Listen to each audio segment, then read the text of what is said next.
ETF index mutual funds నేర్చుకుని stock మార్కెట్లో రాణించాలనుకుంటున్నారా? వెంటనే ఈ నెంబర్కి కాల్ చేయండి.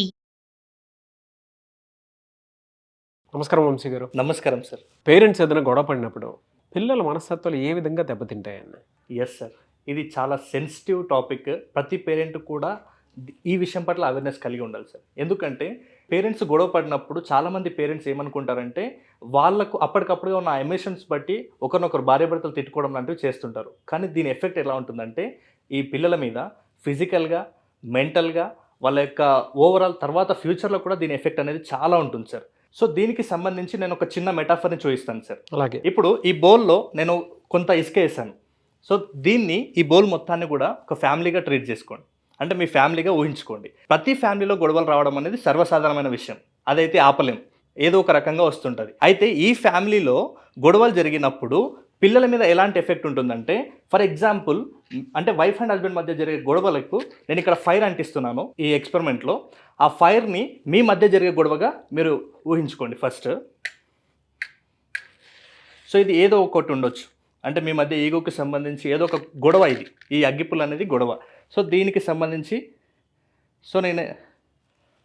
సో అలా జరిగింది, మీ ఇంట్లో ఒక సిచ్యువేషన్ జరిగింది. కానీ ఇక్కడ మనకి ఏం కనిపిస్తలేదు సార్. అంటే ఏదైనా గొడవ జరిగింది, కానీ దీంట్లో మాత్రం ఎలాంటి ఎఫెక్ట్ లేదు. సో ఏమీ కూడా కనిపించట్లేదు. ఇప్పుడు ఈ వైట్ పేపర్ అనేది మీ ఇంట్లో ఉన్నటువంటి పిల్లలు. సో మీరేమనుకుంటున్నారంటే ఎలాంటి ఎఫెక్ట్ లేదు కదా, ఇక్కడ ఏమీ జరగలేదు కదా, మా పిల్లల మీద ఎలాంటి ఎఫెక్ట్ పడదులే అని చాలామంది పేరెంట్స్ భావిస్తారు. కానీ ఇది మీ పిల్లలు కూడా కుటుంబంలోని భాగమే. వాళ్ళు మీ దగ్గరే ఎక్కువ టైం గడుపుతారు. సో ఒకసారి అబ్జర్వ్ చేస్తే వాళ్ళు మీ దగ్గర ఉన్నప్పుడు ఒక్కసారి మనం ఇలా ట్రీట్ చేస్తే ఆటోమేటిక్గా అక్కడ జరిగిన ఆ గొడవల ఎఫెక్ట్ అనేది ఇలా వాళ్ళ లైఫ్లో కూడా పడుతుంది సార్. సో ఇక్కడ మనం అబ్జర్వ్ చేసినట్లయితే ఇది అంటుకుంది. ఇక్కడ చూడడానికి ఏం లేదు, కానీ ఈ పిల్లలు వైట్ పేపర్ని పిల్లలుగా ఊహించుకోమని చెప్పాను కదా, జీవితాంతం దాని ఎఫెక్ట్ అనేది దీంట్లో ఉంటుంది. ఇలా వాళ్ళ జీవితాంతం అది దహించేస్తుంది. కనిపించదు కానీ అంటిస్తుంది. ఇది ఇటువైపు నుంచి ఒకసారి చేయండి, అది చూద్దాం. చూడండి సార్, ఇప్పుడు అయితే ఎలాంటి ఎఫెక్ట్ లేదు. అవును, చూడండి ఇప్పుడు ఏమైనా కనిపిస్తుందా? మీకు ఏం కనిపించట్లేదు. ఇగో నేను చేయి కూడా పెట్టాను, కానీ దాని ఎఫెక్ట్ ఎలా ఉంటుందంటే ఇలా ఉంటుంది. ఎఫెక్ట్ అనేది దహించేస్తుంది పిల్లల్ని. మీరు గొడవ పడడం వల్ల ఫిజికల్గా, మెంటల్గా లైఫ్ లాంగ్ ఇలాంటి ఇష్యూస్ ఉంటాయి. ఓకే, ఇప్పుడు చూసాం మనం, అటు సైడ్ అంటుకుంది, ఇటు సైడ్ కూడా అంటుకుంది. ఆటోమేటిక్గా కనిపించదు, కంటికి కనిపించదు, కానీ దాని ఎఫెక్ట్ మాత్రం జీవితాంతం వాళ్ళని ఈ పేపర్ని ఎలా కాల్చివేస్తుందో, వాళ్ళ ఎమోషన్స్ని, ఫీలింగ్స్ని, థాట్స్ని అన్నింటినీ కూడా ఇలా దహించేస్తుంది సార్. ఓకే, సో చూసారు కదా, అంటే కంటికి కనిపించదు. ఆ గొడవలో జరిగినటువంటి సిచ్యువేషన్స్ ఏదైతే ఉందో అవన్నీ కూడా నేను ఇందాక చేసి పెట్టి కూడా చూపించాను, ఎలాంటి ఎఫెక్ట్ లేదు. కానీ ఆ పిల్లలు అనేది ఆ పేపర్ని మనం ఎగ్జాంపుల్గా వాటి దగ్గరికి తీసుకెళ్తే వాళ్ళకి తెలియకుండానే, వాళ్ళకు కనిపించకుండానే పిల్లల్ని జీవితాంతం దాని ఎఫెక్ట్ ఉంటుంది. జీవితాంతం వాళ్ళని దహించి వేస్తుంది. అంటే అది శారీరకంగా ఉండొచ్చు, మానసికంగా ఉండొచ్చు. ఫ్యూచర్లో వాళ్ళు అలాంటి సన్నివేశాల ద్వారా చాలా ఇబ్బంది పడతారు సార్. ఎలా ఎఫెక్ట్ అవుతుందండి అసలు? ఫస్ట్ సార్, ఫీలింగ్స్ చాలా దెబ్బతింటాయి. ఫస్ట్ 4 రకాలుగా ఎఫెక్ట్ పడుతుంది. ఒకటి ఫీలింగ్స్ మీద ఎఫెక్ట్ పడుతుంది, తర్వాత ఒకటి మైండ్ సెట్ మీద ఎఫెక్ట్ పడుతుంది, తర్వాత బిహేవియర్ మీద ఎఫెక్ట్ పడుతుంది, తర్వాత ఫ్యూచర్లో కూడా వాళ్ళ మీద ఎఫెక్ట్ పడుతుంది. ఫస్ట్ మనం ఇక్కడ ఫీలింగ్ని అబ్జర్వ్ చేస్తే ప్రతి ఇంట్లో కూడా పిల్లలకి ఎవరు హీరో అంటే పేరెంట్సే. వాళ్ళని ఒక సుపీరియర్ స్టేజ్లో చూస్తారు. సో రోల్ మోడల్గా తీసుకునేది కూడా పేరెంట్స్నే తీసుకుంటారు. సో ప్రతి ఒక్కరు కూడా పేరెంట్స్ని రోల్ మోడల్గా తీసుకునేటప్పుడు వాళ్ళు ఏం చేస్తే అది రైట్ అని ఫీల్ అవుతారు. కాబట్టి పేరెంట్స్ మంచి చేస్తున్నారా, చెడు చేస్తున్నారా అనే దాని ఎఫెక్ట్ ఆ పిల్లల ఫీలింగ్ మీద పడుతుంది సార్. పేరెంట్స్ పిల్లల ముందు గొడవ పడితే వాళ్ళు చాలా డిసప్పాయింట్ అవుతారు, చాలా ఫీల్ అయిపోతారు. అంటే వాళ్ళకు ఒక రకమైన ట్రామాలోకి వెళ్ళిపోతారు సార్ వాళ్ళు. అంటే ఇన్ని రోజులు ప్రేమగా ఉన్నటువంటి మన అమ్మ నాన్న ఎందుకు ఇలా గొడవ పడుతున్నారు అనే విషయాన్ని పట్ల వాళ్ళకు ఒక నోరు విప్పి వాళ్ళు అడగలేని సిచ్యువేషన్లో ఉంటారు. ఎందుకంటే వాళ్ళకి ఎలా అడగాలో తెలియదు. నెక్స్ట్ ఆ సెంటెన్స్ ఫార్మేషన్ ఎలా చేయాలో కూడా వాళ్ళకి తెలియదు. అలాంటి చిన్న పిల్లల ముందు మీరు గొడవ పడుతుంటే వాళ్ళు ఎవరికి చెప్పుకోవాలి, ఏం చెప్పుకోవాలో తెలియక వాళ్ళంతటా వాళ్ళే కుమిలిపోతుంటారు. ఇంకా పిల్లలకి ఒక ఉదయం మీరు గొడవలు పడితే ఆ రోజు స్కూల్కి వెళ్ళినా, కాలేజీకి వెళ్ళినా వాళ్ళు మనసు నిండుగా కూడా ఇదే ఉంటుంది. అంటే ఏ రోజు కూడా వాళ్ళు వాళ్ళ స్టడీస్ మీద ఫోకస్ చేయలేరు. ఎందుకంటే అక్కడ అమ్మ నాన్న గొడవ పడినారు, ఎలా ఉన్నారు అనే ఆలోచనే వాళ్ళ మనసులో కంటిన్యూగా ఆ డే మొత్తం కూడా వృధా అయిపోతుంది ఈ ఆలోచన వల్ల.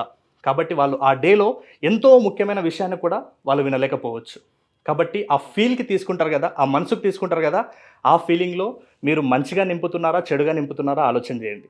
గొడవ పడడం తప్పైతే అనట్లేదు నేను, కాకపోతే ఆ గొడవ పడినప్పుడు ఇద్దరు ఈగో మధ్యలో ఫైట్ కాకుండా ఎవరో ఒకరు తగ్గి వాళ్ళ యొక్క తప్పుని క్షమించమని అడిగితే అప్పుడు పిల్లలకి అది ఒక ఇన్స్పిరేషన్ లాగా ఉంటుంది. కానీ ఇద్దరు పొరపాటున అలాగే గొడవ పడుతున్నట్లయితే వాళ్ళ మనసులో వాళ్ళ ఫీల్ ఎలా ఉంటుందంటే మీ మీద ఒక అపరాధ భావం లాగా, అంటే మీద ఒక నెగిటివ్ ఫీల్ లాంటిది వస్తుంది.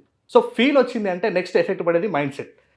మైండ్ సెట్ ఎలా ఉంటుందంటే ఇప్పుడు అమ్మ నాన్ననే ఒకరికొకరు పోటీ పడుతున్నారు, ఒకరికొకరు గొడవ పడుతున్నారు, అంటే ఎవరికి వాళ్ళే అనుకున్నప్పుడు మాత్రమే గొడవలు స్టార్ట్ అవుతాయి. ఇదే పిల్లల మధ్య మీ పేరెంట్స్ని రోల్ మోడల్గా తీసుకుంటారని చెప్పాను కాబట్టి ఈ పిల్లలు ఏం చేస్తుంటారంటే బయట కూడా ఇలాంటి బిహేవియరే చేస్తుంటారు. వీళ్ళ మైండ్ సెట్ ఎలా ఉంటుందంటే వీళ్ళ ఈగో చూపించుకోవడానికి, అంటే సమాజంలో తోటి ఫ్రెండ్స్తో కావచ్చు, స్కూల్లో కావచ్చు, లేకుంటే రిలేటివ్స్తో కావచ్చు, వీళ్ళ మైండ్ సెట్ ఎలా ఉంటుందంటే నాదే నెగ్గాలి, ఎవరి ఈగో వాళ్ళు సాటిస్ఫై చేసుకునే పనిలో ఉంటారు.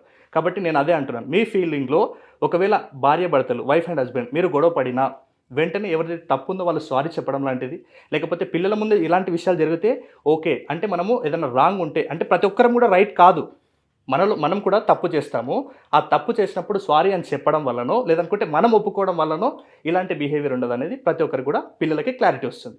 సో ఇలాంటి మైండ్ సెట్ ఉండడం వల్ల వాళ్ళ మైండ్ సెట్ ఎలా ఫీల్ అవుతుందంటే కోపంగా ఫీల్ అవుతుంటారు, యాంగ్జైటీగా ఫీల్ అవుతుంటారు. యాంగ్జైటీ అంటే తెలుసు కదా, ఏదో ఒక పనులలో ఎక్కువ ఆతురతనే ఉంటుంది కానీ ఏ పని మీద కూడా ఫోకస్ చేయరు, దీన్ని యాంగ్జైటీ. ఇది ఎలా వస్తుందంటే ఆ టెన్షన్కి ఆ ట్రామాకి గురైన ఆ పిల్లల లోపల ఆటోమేటిక్గా అలాంటి బిహేవియర్, అలాంటి మైండ్ సెట్ అనేది వస్తుంది అనమాట. సో ఫీలింగ్ ఏర్పడింది, తర్వాత మైండ్ సెట్ కూడా అలాంటి మైండ్ సెట్ ఏర్పడింది. ఇప్పుడు నెక్స్ట్ ఎక్కడ ఉంటుంది? బిహేవియర్లో ఉంటుంది. సో పిల్లల బిహేవియర్ని మనం అబ్జర్వ్ చేస్తే ఇందాక చెప్పినట్టుగా స్కూల్లో ఏ ఫ్రెండ్స్ దగ్గర కూడా సరిగా ఉండరు, వాళ్ళ మధ్య రిలేషన్షిప్ కూడా అంత బాగుండదు. వీళ్ళకి ఈ స్టూడెంట్కి ఎవరైతే అమ్మ నాన్న గొడవ పడుతుంటారో వాళ్ళకి ఉదయం గొడవ పడితే ఈవినింగ్ మొత్తం కూడా దాని గురించి ఆలోచిస్తారని చెప్పాం. దీనివల్ల వాళ్ళు చాలా ఇంపార్టెంట్ టాపిక్స్ ఏదైతే ఉందో స్కూల్లో జరిగిన ప్రోగ్రామ్స్ మీద కూడా వాళ్ళు కాన్సన్ట్రేషన్ పెట్టలేరు. నెక్స్ట్ వీళ్ళు అకాడమిక్స్లో కూడా అంత ఎఫెక్టివ్గా ఉండలేరు, వీళ్ళకి కాన్సన్ట్రేషన్ కూడా ఉండదు. ఎలా ఉంటుంది? ఇప్పుడు ఇంట్లో అమ్మ నాన్న గొడవ పడినప్పుడు వీళ్ళ కాన్సన్ట్రేషన్ స్టడీస్ మీద ఉంటుందా? ఇంట్లో అమ్మ నాన్న మాట్లాడుకుంటున్నారో లేదో. ఒకవేళ అడ్జస్ట్ అయ్యి ఒకరికొకరు అర్థం చేసుకొని ఎవరి తప్పు జరిగితే వాళ్ళు సారీ చెప్పడం వల్ల ఆ రిలేషన్షిప్ బాగుంటుంది. పిల్లలకు కూడా ఓకే ఒక పాజిటివ్ ఇంప్రెషన్ క్రియేట్ చేస్తారు. కానీ ఎవరికి వారుగా పంతాలుగా ఉంటే పిల్లల మీద మాత్రం ఫోకస్ తగ్గిపోతుంది వాళ్ళకు కూడా. వీళ్ళు ఇంకొకరి దగ్గర కూడా ఓపెన్గా అయ్యి మాట్లాడలేరు, ఎందుకంటే వాళ్ళ మైండ్ సెట్ అలాగే ఉండిపోతుంది. అంటే వాళ్ళు ఆటోమేటిక్గా ఫీలింగ్ మైండ్ సెట్ తీసుకున్నారు, బిహేవియర్ రూపంలో అది బయటికి కనిపిస్తుంది. కాబట్టి అకాడమిక్స్లో బాగుండదు, రిలేషన్షిప్స్లో పరంగా ఉండదు, వాళ్ళ మైండ్ సెట్ కూడా చాలా ఎఫెక్ట్ చేపిస్తుంది. అంటే ప్రతిదానికి చిరాకు పడడం కానీ, ఎందుకంటే పేరెంట్స్ చూసిరు కదా, ప్రతి విషయంలో గొడవ పడడం కానీ, ఎందుకంటే ఇది కూడా పేరెంట్స్ దగ్గర చూసిరు కాబట్టి ఇలాంటి బిహేవియర్ స్టార్ట్ అవుతుంది. నెక్స్ట్ ఇదే ఎఫెక్ట్ ఎక్కడ పడుతుందంటే లైఫ్లో పడుతుంది. లైఫ్లో ఫ్యూచర్లో ఎలా పడుతుంది?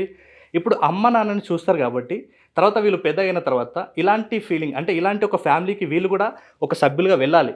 ఇలాంటి టైంలో మిమ్మల్ని చూస్తే ఒకవేళ పాజిటివ్గా ఉంటే వాళ్ళకి ఫ్యూచర్ పట్ల పాజిటివ్ ఇంప్రెషన్ ఉంటుంది. ఒకవేళ నెగిటివ్గా ఉంటే, అంటే ప్రతి విషయానికి హస్బెండ్ అండ్ వైఫ్ గొడవ పడుతుంటే ఫ్యూచర్లో నేను మ్యారేజ్ చేసుకున్నాక కూడా నా పరిస్థితి కూడా ఇలాగే ఉంటుందేమో, అలాంటి భయం కూడా పిల్లల లోపల స్టార్ట్ అవుతుంది. కాబట్టి ప్రతి పేరెంట్ కూడా దృష్టి పెట్టుకోవాలి. ఫ్యూచర్లో కూడా సరే వీళ్ళకి ఒక రిలేషన్షిప్ కలుపుకోవాలంటే కూడా వీళ్ళు ఫోకస్గా ఉండరు. ఒక అనుమానాలు స్టార్టింగ్లో ఫీలింగ్స్ ఏర్పడినాయి కదా, అంటే వాళ్ళ పేరెంట్స్ చేసే బిహేవియర్ వల్ల వీళ్ళ ఫీలింగ్స్ కూడా రాంగ్గానే క్రియేట్ అయినాయి, వీళ్ళ థాట్స్ కూడా రాంగ్గానే క్రియేట్ అయినాయి. బై ద వే బిహేవియర్ కూడా అలాగే వచ్చింది. కాబట్టి వీళ్ళు ఏ పని చేసినా కూడా ఫోకస్ ఉండదు, ఆటోమేటిక్గా ప్రతిదానికి డిప్రెషన్లోకి వెళ్ళిపోతుంటారు. వీళ్ళని బయటకు తీసుకురావడం చాలా కష్టం, ఎందుకంటే చిన్ననాటి నుంచి పడిన ఆ బీజాలు ఫ్యూచర్లో చాలా ఎఫెక్ట్ చూపిస్తుంది. వీళ్ళ దగ్గర ఏ రిలేషన్షిప్ కూడా కరెక్ట్ ఉండదు, వీళ్ళు గోల్స్ పట్ల కూడా ఫోకస్ చేయలేరు. ఇంకా మొత్తంగా చెప్పాలంటే ఆ పేరెంట్స్ గొడవపడిన ఆ సిచ్యువేషన్ వల్ల ఆటోమేటిక్గా ఆ పిల్లలు ఎలా తయారవుతారంటే ఇంకా నా జీవితం ఇంతేనేమో, ఇంకా నేను నా జీవితంలో ఏం సాధించలేము, ఇలాంటి అంటే ఒక కరెక్ట్ మోటివేషన్ లేకుండా తయారవుతారని అయితే గంటాపదంగా చెప్పొచ్చు సార్. ఫ్యాంటాస్టిక్ కంటెంట్ అండి, చాలా బాగా చెప్పారు సార్. ఇలాంటి ప్రాబ్లమ్స్ ఫేస్ చేసేటువంటి పిల్లలు ఉంటారు, మీ దగ్గర అపాయింట్మెంట్ తీసుకొని ఒక థెరపీ కోసం రావాలనుకుంటారు, మిమ్మల్ని అప్రోచ్ అవ్వాలంటే ప్రాసెస్ ఏంటి? ఎస్ సార్, అంటే ఆన్లైన్ కానీ ఆఫ్లైన్ కానీ అపాయింట్మెంట్ ఉంటుంది. ఒకవేళ మీకు అలాంటి ప్రాబ్లమ్స్ ఉన్నా, ఒకవేళ మాట్లాడాలనుకున్నా ఇక స్క్రీన్ మీద కనబడే నెంబర్కి కాల్ చేస్తే మా టీం మీకు పూర్తి డీటెయిల్స్ అందిస్తుంది. అండ్ నెక్స్ట్ ప్రతి పిల్లలకి కూడా కొన్ని సిచ్యువేషన్స్ ఉంటాయి, అంటే ఎంత ఫోకస్ చేయాలనుకున్నా కూడా ఫోకస్ చేయలేరు, ఎంత చదివినా కూడా మర్చిపోతుంటారు, ఎంత బాగా చదివినా కూడా సిలబస్ని కంప్లీట్ చేయలేరు.